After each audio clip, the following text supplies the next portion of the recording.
At Thanksgiving dinner, my parents slid me a $10,000 check and a one-way ticket to vanish from their lives. My sister filmed my reaction on camera. I smirked, pocketed the money, but didn't tell them what I'd done earlier.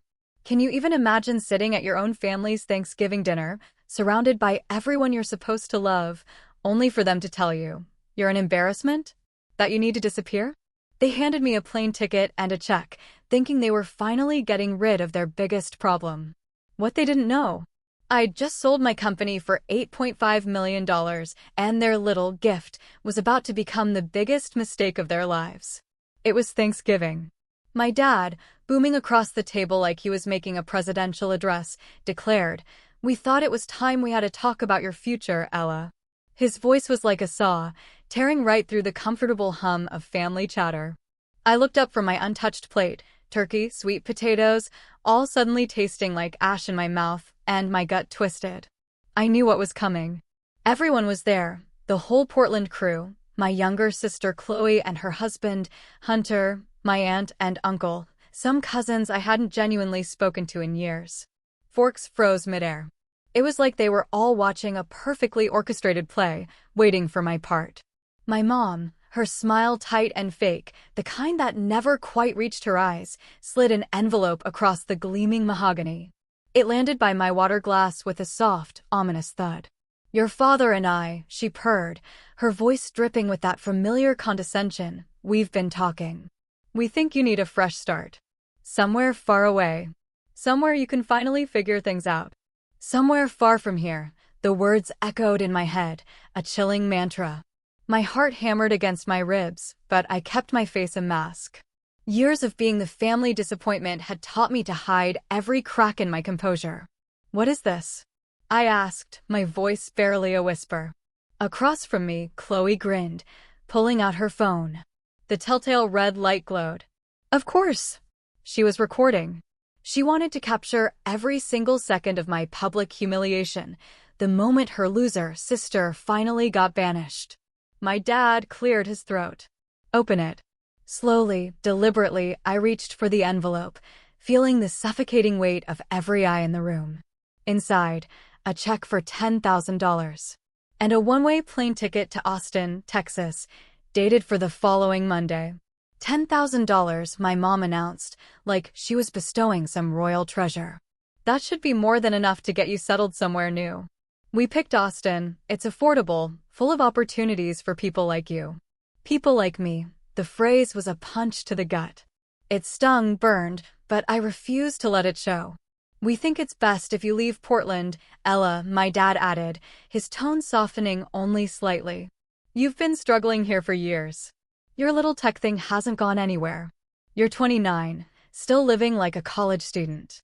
It's embarrassing." I looked down at the check, then the ticket. $10,000. A one-way ticket. They were paying me to disappear. Chloe giggled, still filming. Hunter, her husband, smirked beside her, shaking his head with an expression of performative pity. My name is Ella, and yes, I was 29.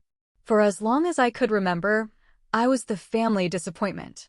While Chloe, 3 years younger, was celebrated for everything: cheerleading, a business degree, a marketing job, I was the one who never measured up.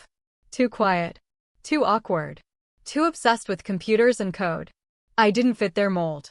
5 years ago, when I told them I was starting a tech company, they laughed. Not a polite chuckle. A full-blown, dismissive laugh. My dad said I was wasting my time. My mom said I should get a real job, maybe as an admin. Chloe rolled her eyes and called me delusional. But I kept going. I worked 70-hour weeks, lived in a cramped studio, survived on instant ramen and black coffee. I poured every ounce of myself into building my startup from the ground up. I taught myself advanced programming, chased investors, entered pitch competitions, and slowly, painfully, I built something real. And this morning, just hours before I walked into the so-called family dinner, I had signed the final paperwork to sell my company for $8.5 million. I looked up, meeting my parents' gaze, then Chloe's gleeful, expectant face. The whole table was watching, like I was a wounded animal finally being put out of its misery. They had no idea. Not a single, solitary clue. A small, tight smile touched my lips. I folded the check carefully. "Thank you," I said softly, my voice calm. My mom's shoulders visibly relaxed. My dad nodded approvingly. Chloe lowered her phone slightly, looking almost disappointed I hadn't burst into tears. "We knew you'd understand," my mom said, reaching over to pat my hand. "This is for the best, sweetheart. You'll see. Sometimes people just need a push to move on." I nodded, slipping the check and ticket back into the envelope. My fingers trembled, but not from sadness. Not from shame. It was from anger. Pure, simmering anger I'd been swallowing for nearly 3 decades. They thought they were getting rid of me. They thought they were solving their problem. They had no idea they were about to lose the only person in that family who had actually made something of herself. I glanced at Chloe, still clutching her phone, probably already drafting the snarky caption for her video about her failure of a sister. I met her eyes, and for just a flicker, I let a faint smirk play on my lips. She frowned, confused. Good. Let her wonder. Growing up, I was always the odd one out. Chloe was the golden child, outgoing, charming, effortlessly social. I was the quiet one, the bookworm, happier taking apart old computers than making friends. My parents never hid their favoritism. A B+ for Chloe meant ice cream and praise. My straight A's? Barely a glance at my report card. Chloe's debate club was a must-attend event. My regional coding competition win in high school? They didn't even show up. Somewhere around 16, I stopped trying to impress them. I realized nothing I did would ever be enough. So, I focused on what I loved: technology, problem-solving, building things that mattered. After high school, I went to a state university on a partial scholarship. My parents refused to help with tuition, saying I needed to learn responsibility. Meanwhile, they bankrolled Chloe's entire private school experience, bought her a car, and set her up in a nice apartment. I worked 3 part-time jobs, graduated with honors, a degree in computer science, and absolutely zero support from my family. When I started my company 5 years ago, I didn't tell them much. I knew they wouldn't care. I kept my head down, worked in silence, and built something extraordinary. And now, sitting at this Thanksgiving table, with their insulting check in my hand, I realized just how little they truly knew about me.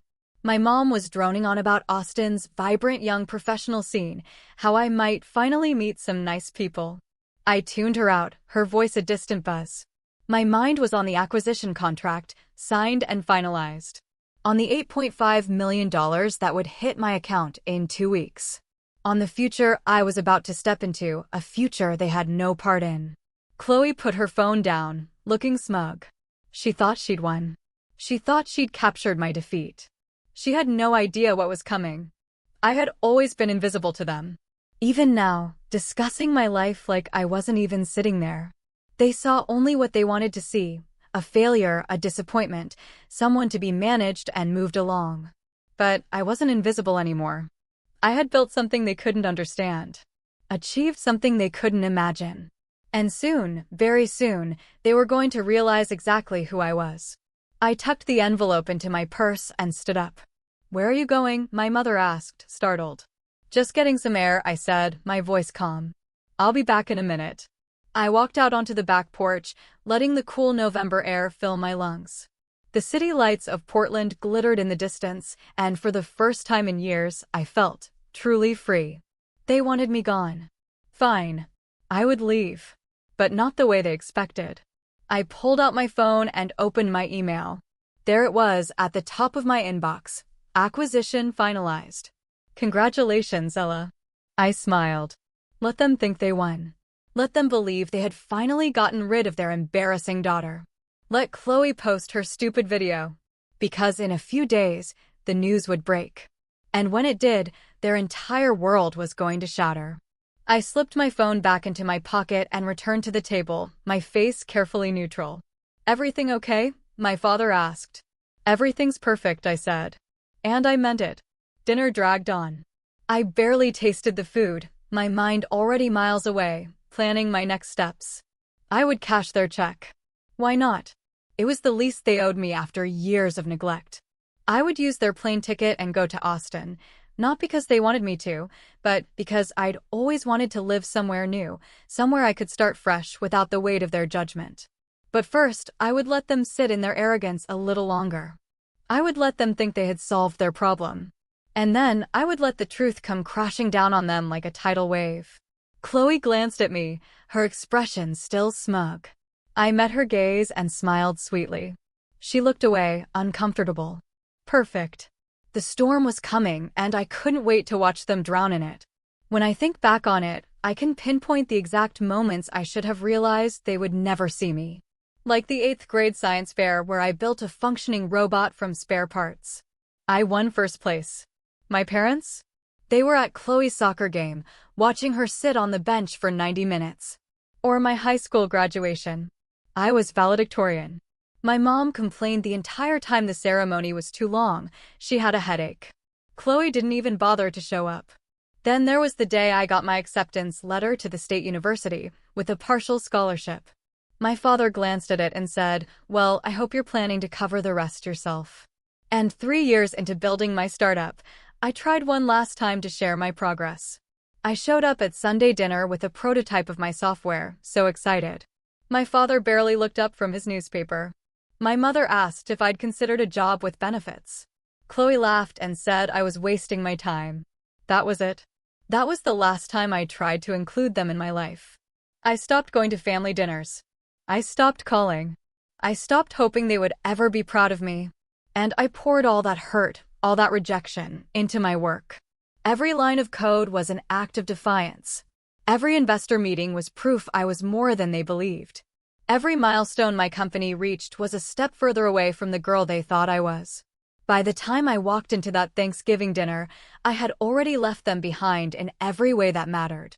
The check and the plane ticket were just the final confirmation of what I'd always known. They didn't want me. But here's what they didn't understand. I didn't need them to want me anymore. I had wanted myself enough to succeed. My parents saw my introverted nature as antisocial. They worried I'd never fit in, never find a husband, never have a normal life. They sent me to therapists, enrolled me in dance classes, art camps, activities I hated, hoping I'd develop social skills. But I just wanted to build things. To solve problems. To create software that could change how people interacted with technology. None of that mattered to them. It wasn't tangible enough. Not impressive enough. It didn't fit their narrative of success. So, they gave up on me. They focused on Chloe, who was easier to understand, easier to mold. And I learned to be alone. I learned to find validation in my work, not in their approval. I learned to measure my worth by what I could create, not by what they thought of me. It made me stronger, resilient. But it also left scars that would never fully heal. Sitting at that Thanksgiving table, holding their pathetic check, I realized something profound. I had already won. The moment I stopped needing their approval was the moment I became unstoppable. They just didn't know it yet. Dinner dragged on. My relatives made small talk about the weather, holidays, and Chloe's recent promotion. She basked in the attention, describing her new responsibilities with exaggerated enthusiasm, while my parents beamed. "You've always been so driven, Chloe," my mom gushed. "We're so proud of you." I sat quietly, pushing mashed potatoes around my plate. No one asked me anything. No one even looked in my direction. It was as if I had already left, as if their envelope had erased me from the family entirely. When pumpkin pie with whipped cream was served, I finally spoke. "Thank you for the check," I said, looking directly at my parents. "And the ticket. I really appreciate it." My father set down his fork, nodding approvingly. "We're glad you're being reasonable about this, Ella. We were worried you might take it the wrong way." "Not at all," I said, forcing a smile. "I think a fresh start is exactly what I need." My mother looked relieved.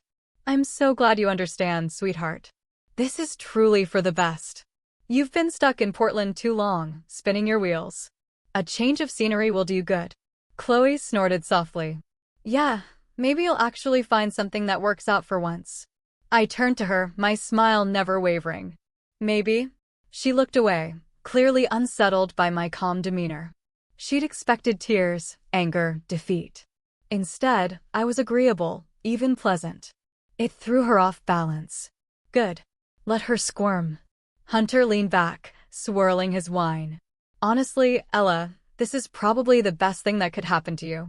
Sometimes people need a hard reset, you know? A chance to start over somewhere nobody knows them. The condescension in his voice was barely concealed. I wanted to throw my water glass at him. Instead, I just nodded. You're absolutely right, I said sweetly. My aunt, silent most of the evening, finally chimed in. I think it's very generous of your parents to help you like this. Not every family would be so supportive. Supportive, the word tasted like poison. I'm very lucky, I said, my voice flat. My uncle added his 2 cents. You know, Ella, sometimes the best thing that can happen to a person is hitting rock bottom. It forces you to reevaluate. Maybe this is your rock bottom, and you'll finally make something of yourself. Rock bottom, as if I hadn't already climbed mountains they couldn't even imagine. After dessert, the family moved to the living room for coffee. I excused myself to the bathroom, but lingered in the hallway, just out of sight. I could hear their voices drifting from the living room. I think that went better than expected, my father said. Much better, my mother agreed. I was worried she'd make a scene. Chloe laughed. She knows she doesn't have a choice. I mean, what's she gonna do? Keep pretending her little tech thing is going somewhere. Hunter chimed in. Honestly, I think 10 grand is generous. She's been mooching off your goodwill for years. My mother sighed. I know, but we couldn't just cut her off completely. People would talk. At least this way, we can say we helped her get a fresh start. Exactly, my father said. And once she's gone, we won't have to deal with the embarrassment anymore. She's been a weight around our necks for too long. I stood frozen. My hands clenched into fists. Asterisk, a weight around their necks. An embarrassment. Asterisk, those were the words they used to describe me. I had known they didn't respect me. Known they saw me as a failure. But hearing them say it so casually, so matter-of-factly, was like a physical punch to the gut. Then my mother's voice dropped to a whisper, but I still heard her clearly. $10,000 is more than she deserves, honestly. But at least this way, she'll leave quietly and we can finally move on. I just hope she doesn't come back when the money runs out. My father chuckled darkly. If she does, we'll just ignore her calls. Once she's in Austin, she's not our problem anymore, Chloe added. I can't wait to tell everyone she finally left. It'll be such a relief not having to explain why my older sister is such a mess. People always ask about her at events, and I never know what to say. Hunter laughed. Just tell them she moved away to find herself, or whatever. That's what people say when their relatives are failures. The words hit me like physical blows, one after another. Asterisk, more than I deserve. Not our problem. Such a mess. Failures. Asterisk, I took a deep breath, forcing myself to stay calm. I couldn't afford to lose control now. Not when I was so close to watching everything fall apart for them. I walked back into the living room, my face still carefully neutral. Everything okay? My mother asked, her voice syrupy sweet now that I was back in view. Fine, I said. Just needed a moment. We stayed for another hour of polite conversation. Chloe showed everyone photos from her recent vacation to Hawaii, and my parents oohed and awed over every picture. I sat in the corner, sipping cold coffee, counting down the minutes until I could leave. My uncle talked about golf. My aunt discussed her book club. Chloe complained about her coworkers, calling them incompetent and lazy, even though I knew she barely did any real work herself. The conversation swirled around me, and I felt like a ghost haunting my own family gathering. Finally, around 9, I stood up and grabbed my coat. Heading out? My father asked. Yeah, I said. Long drive back to my apartment. My mother hugged me stiffly. Good luck in Austin, Ella. We'll miss you. Liar, I thought. But I smiled and said, thanks, Mom. Chloe waved from the couch, not bothering to get up. Send me pics when you get there. Sure, I said. Hunter raised his glass in a mock toast to new beginnings. I walked out the door and didn't look back. The drive home was quiet. I turned off the radio, letting the silence fill the car. My mind raced, replaying everything that had happened. They had tried to humiliate me, to erase me from their lives. And they thought they had succeeded. They had no idea what was coming. When I got back to my apartment, I sat at my desk and opened my laptop. I pulled up the acquisition agreement and read through it one more time, just to make sure it was real. It was. $8.5 million, paid in full within 14 business days. I leaned back in my chair and stared at the ceiling. For the first time in years, I felt a sense of peace. I had done it. I had built something meaningful, something valuable, something that would change my life forever. And my parents had no idea. I spent the weekend packing my apartment, tying up loose ends. I arranged for movers, updated my address, closed out old accounts. On Saturday, I met with my lawyer to finalize the last few details. She congratulated me again, her genuine warmth a stark contrast to my family's coldness. "You should be incredibly proud of yourself," she said. "What you've built is remarkable. This kind of exit at your age is extraordinary." "Thank you," I said, and I meant it. On Sunday, I went through my tiny studio one last time. It wasn't much, but it was where I'd built my company, where I'd spent countless late nights coding and problem-solving. This apartment represented my independence, my determination, my refusal to give up even when everyone told me I should. I felt a pang of sadness leaving it behind, but also a thrill of excitement for what lay ahead. Monday morning, I went to the airport and boarded the flight my parents had paid for. I settled into my seat, pulled out my laptop, and started planning the next phase of my life. Austin was warm and sunny when I landed. I took a cab to the apartment I had already rented, a spacious 2-bedroom in a nice neighborhood, paid for with my own money. I didn't need their $10,000 to survive. I had more than enough. But I cashed their check anyway. It felt symbolic, like accepting their final insult before I cut them out of my life completely. I deposited it and watched the balance increase. $10,000 meant nothing to me now, but I took it anyway, because they had offered it with such condescension, such certainty that it was more than I deserved. They would regret those words. I spent the first 2 days in Austin setting up my new apartment and exploring. The city was vibrant, welcoming, full of creative energy. I felt at home in a way I never had in Portland. On Wednesday morning, 3 days after Thanksgiving, I was sitting in a coffee shop near my new apartment when my phone started buzzing. Text after text. Call after call. All from numbers I recognized. My mother. My father. Chloe. Even Hunter. I ignored them all and opened the news app on my phone. There it was. Front and center. Portland-based tech startup acquired for $8.50 million, and right below the headline was a photo of me, smiling confidently in a professional headshot. I read the article slowly, savoring every word. It detailed the acquisition, praised my innovative approach to data analytics, and quoted the CEO of the acquiring company calling me one of the brightest minds in the industry. The article mentioned my background, my education, the 5 years I had spent building the company from nothing. It described my software as revolutionary, predicting I would be a major force in tech for years to come. There was a quote from an industry analyst: "What Ella has accomplished with limited resources is nothing short of remarkable." This acquisition represents not just a financial success, but a validation of her technical vision and business acumen. I set my phone down and took a sip of my coffee, letting the enormity of the moment sink in. They knew now. They all knew. My phone buzzed again. This time, it was a voicemail from my mother. I played it on speaker. "Ella, sweetie, we just saw the news. Why didn't you tell us? This is incredible. Call us back as soon as you can. We need to talk. We're so proud of you." So proud, the words were laughable. 3 days ago, I was an embarrassment. Now, I was someone to be proud of. I deleted the voicemail without responding. Another buzz. A text from Chloe. "OMG, Ella. I had no idea. Why didn't you say anything? Call me." I blocked her number. My father left a voicemail too, his tone shifting between pride and desperation. "Ella, this is your father. We need to discuss this acquisition. There are financial implications, tax considerations. Call me immediately." Of course, he was already thinking about how he could get a piece of my success. I deleted that one too. They wanted to talk. They wanted to be part of my success now that it was public, now that it reflected well on them. But it was too late. I spent the rest of the day ignoring their calls and messages.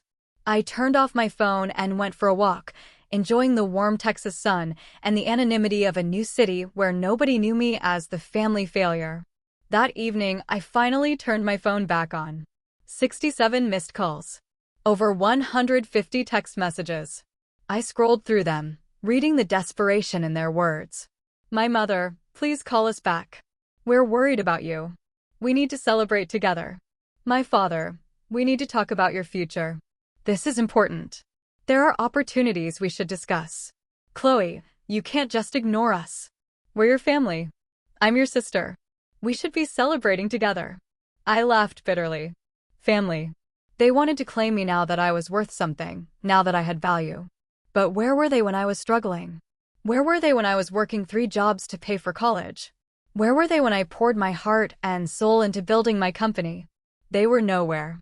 They were laughing at me, dismissing me, trying to push me out of their lives. And now they wanted back in. My aunt sent a message too. Ella, your mother is beside herself. Please call her. She loves you very much and is so proud. I almost laughed out loud. She loves me. Where was that love 3 days ago? Even my uncle sent a message. Congratulations on your success. Your parents are thrilled. Please reach out to them. I opened a new text message and typed out a single sentence to my mother. I'm fine. Don't contact me again. Then I blocked her number. I did the same with my father, Chloe, Hunter, and the rest of my extended family who had sat at that Thanksgiving table and watched me get humiliated without saying a word. I was done. Over the next few days, the news continued to spread. Journalists, industry leaders, even venture capitalists interested in my next move contacted me. I gave a handful of carefully selected interviews, each one highlighting my journey, my vision, and the lessons I had learned. I didn't mention my family directly, but the subtext was impossible to miss. I had done this alone. In every interview, I was asked about my support system.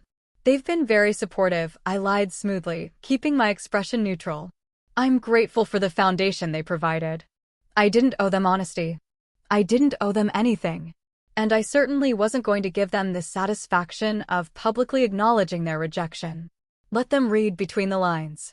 Let them wonder why I didn't mention them by name, why I didn't thank them specifically, why I didn't invite them to share in this moment.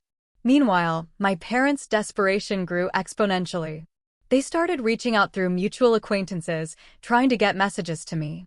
One of my old college friends called, saying my mother had contacted her, begging her to pass along a message. She says she's sorry, my friend said hesitantly. She wants to make things right.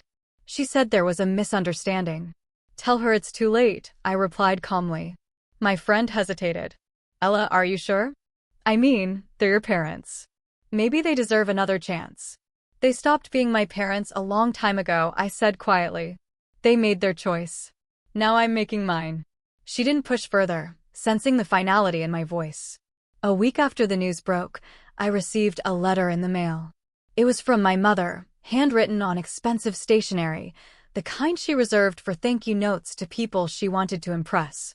I almost threw it away without reading it, but curiosity got the better of me. The letter was long and rambling, full of apologies and excuses. She claimed they had always believed in me, that they had only wanted what was best for me, that the check and plane ticket were meant to help, not hurt. Every word was a lie. She wrote about how proud they were, how they had always known I was special, how they couldn't wait to celebrate my success. It was revisionist history at its finest.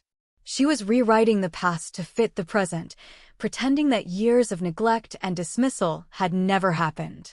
I read it once, then tore it into pieces and threw it in the trash. 2 weeks after Thanksgiving, the acquisition money hit my account. I stared at the balance on my phone screen, the numbers almost incomprehensible. $8,500,000. I had made it. I had done it on my own, without their support, without their belief, without their validation. And now I was free. I started planning my next steps carefully and deliberately. I invested a significant portion of the money in diversified portfolios. I donated substantial amounts to causes I cared about, organizations supporting women in tech, scholarships for low-income students, programs helping young entrepreneurs. I set aside funds for my next venture, already sketching out ideas for new projects that excited me. For the first time in my life, I felt truly in control of my destiny. My parents, meanwhile, were spiraling. Through the few mutual friends I hadn't blocked, I heard they were struggling to save face. People were asking uncomfortable questions. Why hadn't they known about her success? Why hadn't they supported her? Why had they seemed so eager to get rid of her? My mother reportedly broke down crying at a holiday luncheon when someone congratulated her on having such a successful daughter. She couldn't explain why she'd never attended my business events, why she'd never mentioned my company, why she seemed so surprised by news that had been building for months. One woman at the luncheon apparently said, "You must be so proud to raise such an accomplished daughter all on your own." My mother, unable to keep up the pretense, burst into tears and left. Chloe's smugness had evaporated entirely. The video she had recorded at Thanksgiving, my supposed humiliation, was now a source of her own deep embarrassment. She had posted it briefly to social media before realizing how catastrophically it would backfire, then quickly deleted it. But the internet never forgets. Screenshots circulated. People called her out for mocking her sister's success, for being cruel and petty, for filming what she thought was someone's lowest moment. Her carefully curated online image, perfect daughter, successful professional, enviable younger sister, crumbled in days. I didn't feel sorry for any of them. They had made their bed. Now they could lie in it. The calls and messages from my family didn't stop, but they evolved dramatically in tone. At first, it was pride and congratulations. Then confusion and hurt. By mid-December, it had shifted to anger and desperation. My father left a voicemail that bordered on threatening.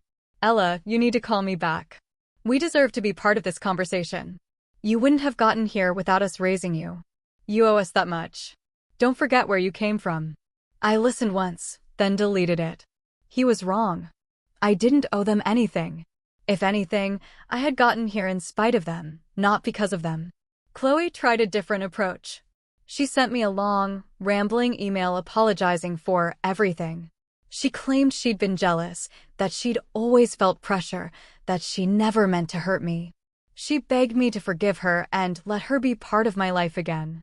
The email went on for pages, detailing all the ways she supposedly regretted her actions, how she always looked up to me, how she wanted us to be close. I read it twice, searching for genuine remorse. I didn't find any. It was performative, carefully crafted to manipulate me into feeling guilty. The words were pretty, but they were empty.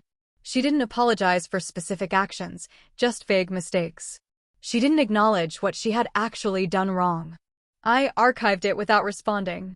My mother's attempts were the most persistent and invasive. She sent flowers to my new apartment. I donated them to a nearby hospital. She tried to contact my lawyer, who politely but firmly told her to cease communication. She even somehow tracked down my location and showed up at a coffee shop in Austin where I was working one afternoon. I saw her through the window, looking around desperately, clutching her designer purse like a lifeline. Her hair was perfectly styled, her makeup flawless, but her eyes were red and swollen. She looked smaller somehow, diminished. I quietly gathered my things and slipped out the back exit before she could spot me. I wasn't interested in reconciliation. I wasn't interested in hearing their excuses or their manufactured apologies. I had spent 29 years being invisible to them. And now that I was finally visible, I didn't want them to see me. A month after the acquisition, I received an invitation to speak at a prestigious tech conference in Seattle. It was exactly the kind of opportunity one had dreamed about for years. I accepted immediately, despite my anxiety about public speaking. This was part of my new life, and I needed to embrace it fully. I spent weeks preparing my presentation, focusing on my journey, the challenges, the innovations, the lessons. I didn't mention my family directly, but the subtext was impossible to miss. I had done this alone. The day of the conference arrived, cold and clear. I stood backstage, my heart pounding so hard I thought it might burst.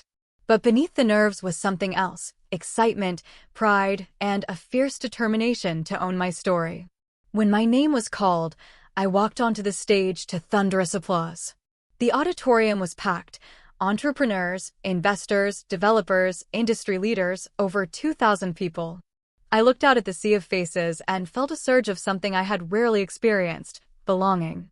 I began my presentation, speaking as confidently as I could about my company, my vision, my plans. The audience was engaged, nodding, taking notes, laughing at my jokes, asking thoughtful questions. I could feel their respect, their genuine interest, their admiration for what I had accomplished. And then, about halfway through my talk, I noticed two familiar faces in the back row. My father and mother. They were sitting together. My father's arms crossed defensively, my mother clutching her purse like a lifeline.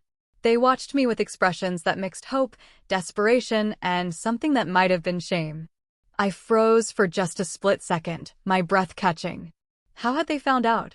How had they gotten tickets? Then I remembered, this was a public conference. Anyone could buy a pass.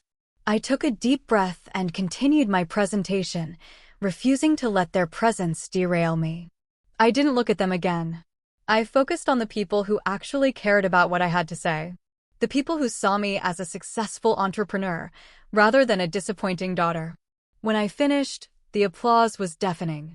People stood, cheering, and I felt tears prick my eyes. I had done it. I had proven myself, not just to my family, but to myself and to the world. Several people rushed the stage afterward, wanting to talk, exchange business cards, discuss potential collaborations. As I walked off stage 20 minutes later, my parents tried to intercept me in the hallway. My father stepped forward quickly, his hand outstretched. "Ella, wait. We need to talk." I looked at him, then at my mother. Her eyes were red-rimmed, her mascara slightly smudged. She had been crying. "Please, sweetheart," she said, her voice breaking. "Just give us 5 minutes. That's all we're asking. Please." I shook my head slowly. "I don't have anything to say to you." My father's expression hardened, his jaw clenching. "You can't just cut us out of your life like this. We're your parents. We raised you. We sacrificed for you. We gave you a home, food, education. You sacrificed for me?" A bitter laugh escaped my throat. "You paid for nothing. You supported nothing. You believed in nothing I did." My mother reached out as if to touch my arm, but I stepped back. "We made mistakes, Ella. We see that now, but we love you. We've always loved you. Please, you have to believe that." "You didn't love me at Thanksgiving," I said quietly, my voice steady despite the emotion churning inside me. "You told everyone I was an embarrassment. A weight around your necks. You said $10,000 was more than I deserved." My mother's face went pale. She hadn't realized I had overheard that conversation. "You paid me to disappear," I continued, my voice growing stronger. "You wanted me gone so badly that you bought me a one-way ticket and handed me a check like I was some problem you could throw money at. So I left. That's what you wanted, isn't it?" My father's face turned red, his voice rising. "You're being completely unreasonable, Ella. After everything we did for you, we put a roof over your head for 18 years. Everything you did for me?" I cut him off, my own voice rising now. "You did nothing. I paid my own way through college while you bankrolled Chloe's private school education. I built my company with my own hands, my own intelligence, my own determination, while you mocked me at every turn. You didn't believe in me. You didn't support me. You wanted me gone." "That's not fair," my mother said weakly, tears streaming down her face now. "We were trying to help you find your way." "Fair?" I stared at her. "You want to talk about fair? Was it fair when you didn't show up to my high school graduation speech? Was it fair when you laughed at my business idea? Was it fair when you told me I should get a real job because I'd never amount to anything? Was it fair when you spent thousands on Chloe's college while refusing to give me a single dollar?" Neither of them had an answer. I took a deep breath, steadying myself. "I don't owe you forgiveness. I don't owe you a relationship. You made your choice 3 weeks ago. Now I'm making mine." "Ella, please," my mother started, reaching for me again. But I turned and walked away, leaving them standing in that hallway. I didn't look back. Behind me, I heard my mother sob, and my father say something harsh and angry. But I kept walking. That night, alone in my hotel room, I let myself feel everything I had been holding back. I cried, not for them, but for the girl I had been, the one who had tried so hard to earn love that should have been freely given. I cried for all the years I had wasted, hoping they would see me, acknowledge me, value me. And then I dried my tears, ordered room service, and started planning my next venture. The next morning, I woke up to another barrage of messages from extended family. They had apparently heard about the confrontation. Some said I was being too harsh, that I should give my parents another chance. Others said they understood, but hoped I would eventually find it in my heart to forgive. But a few people surprised me. My cousin Brianna, whom I hadn't spoken to in years, sent me a long message. "I always knew they treated you unfairly," she wrote. "I saw it at every family gathering, every holiday. The way they lit up when Chloe walked in and barely acknowledged you. The way they talked about you when you weren't there. I should have said something, and I'm sorry I didn't. But I'm proud of you for standing up for yourself. You don't owe them anything. Live your best life, Ella. You've earned it." That message meant more to me than any apology from my parents ever could. Over the next few weeks, I threw myself completely into my work and my new life. I started consulting for other startups, sharing the knowledge and experience I had gained. I made strategic investments in several promising companies, particularly those founded by women and underrepresented entrepreneurs, people who reminded me of my younger self, overlooked, dismissed, told they weren't good enough. I also started writing a blog about entrepreneurship, resilience, and the importance of cutting toxic relationships out of your life, even when those relationships are with family. The blog gained traction quickly, resonating with thousands of people who had experienced similar rejection. I received hundreds of messages from readers sharing their own stories, thanking me for giving them permission to walk away from people who diminished them. One woman wrote, "I've been trying to earn my father's approval for 40 years. Reading your story made me realize I never will, and that's okay. I'm enough on my own." It felt powerful to transform my pain into something that could help others. Meanwhile, my parents' situation continued its downward spiral. Through those few mutual acquaintances I hadn't blocked, I heard they were being quietly ostracized by their social circle. People saw them as hypocrites, as failures as parents. People who had rejected their brilliant daughter and were now desperately trying to claim credit for her achievements. The country club where my mother had been a member for 20 years quietly suggested she might be more comfortable elsewhere. The networking groups my father had belonged to suddenly had no room for him at their events. My mother apparently became something of a recluse, rarely leaving the house except for necessary errands at odd hours. The shame of being exposed as the mother who had paid her daughter to leave town was too much for her to bear in public. Her garden club friends dropped her. Her book club disbanded after she burst into tears during a discussion about mother-daughter relationships. My father's small consulting business suffered as several clients quietly moved their work elsewhere, uncomfortable with his treatment of me. Word had spread, and in Portland's tight-knit professional community, that kind of reputation damage was nearly impossible to repair. His referral network dried up completely. Chloe's situation was perhaps the most dramatic. Her promotion at work was rescinded after her bosses saw the Thanksgiving video that kept resurfacing online. She was demoted, and the humiliation became too much. She quit her job entirely, unable to face her coworkers.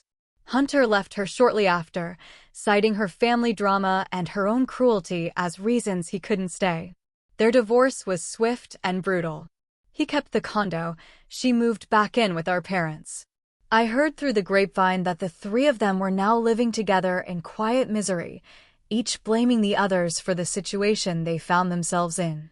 I didn't take pleasure in their suffering, but I didn't feel sorry for them either.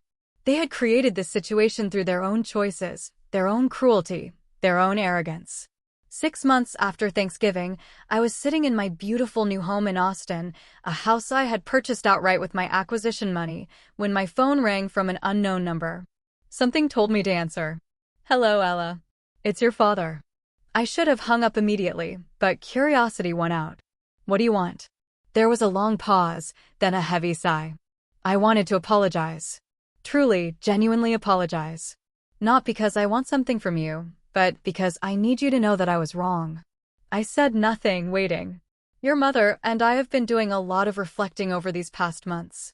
We see now how badly we treated you, how completely we failed you as parents. We let our own insecurities and narrow definitions of success cloud our judgment. We were wrong, Ella. About everything. And I'm deeply, truly sorry." His voice cracked, and I realized he was crying. For a brief moment, I felt a flicker of something. Not quite sympathy, but an acknowledgement of his pain. But then I remembered. Every dismissive comment. Every missed event.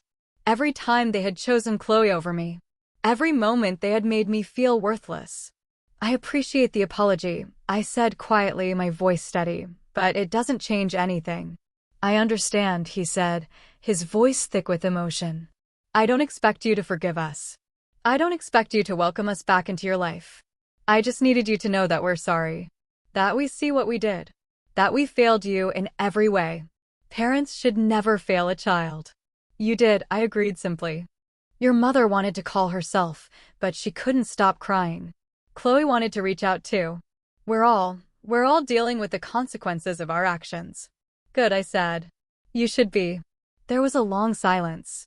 "Is there anything at all that we could do to make this right?" he asked, desperation creeping into his voice. "No," I said simply. "There isn't. What's done is done." I heard him take a shaky breath. "I understand. I wanted you to know. And I wanted you to know that despite everything, we're proud of what you've accomplished." "You don't get to be proud," I said firmly. "Pride is earned through support and belief. You gave me neither." "You're right," he said quietly. "You're absolutely right." I closed my eyes, feeling the weight of his words. "Goodbye," I said softly, and I hung up. I sat there for a long moment, holding my phone, feeling strangely empty. Then I set it down, called my dog, Scout, the golden retriever I had adopted a month earlier, and went for a walk in the warm Texas evening.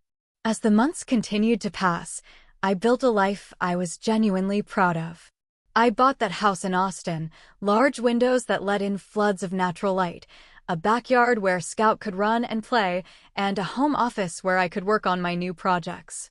It even had a small garden where I started growing vegetables, something I'd never had space for before. I made real friends, people who valued me for who I was, not for what I could do for them or how I reflected on them. I joined a women in tech group, found a book club that actually discussed books, connected with other entrepreneurs. I traveled extensively, finally visiting all the places I had dreamed about: Tokyo, Barcelona, New Zealand, Iceland. I took up hobbies I never had time for: rock climbing, pottery classes, piano lessons. For the first time in my entire life, I felt whole, complete, free. I never reconciled with my parents or my sister. They reached out occasionally over the years, birthdays, holidays, the obligatory attempts at contact, but I kept my boundaries firm. I didn't owe them forgiveness. I didn't owe them a relationship. I didn't owe them access to the life I had built from the ashes of their rejection. They had given me a check and a plane ticket, thinking they were ridding themselves of an embarrassment, solving a problem, erasing a stain on their perfect family portrait. Instead, they had freed me to become everything they said I could never be. And I had used that freedom to build something extraordinary. My parents' lives never recovered from the public humiliation and private shame. My mother became a complete recluse. Her vibrant social life withered. She had built her entire identity around being the perfect mother with the perfect family, and when that facade crumbled, she had nothing left to stand on. My father's consulting business collapsed entirely within a year. He was forced to take a job he considered beneath him, and the humiliation ate at him daily. He aged 10 years and 12 months. Chloe struggled through a series of failed relationships and short-lived jobs. Her reputation in Portland, permanently tarnished by the viral video and her own vindictive behavior. No one wanted to hire the woman who had mocked her successful sister. No one wanted to date the woman who had been so publicly cruel. The golden child had tarnished beyond recognition.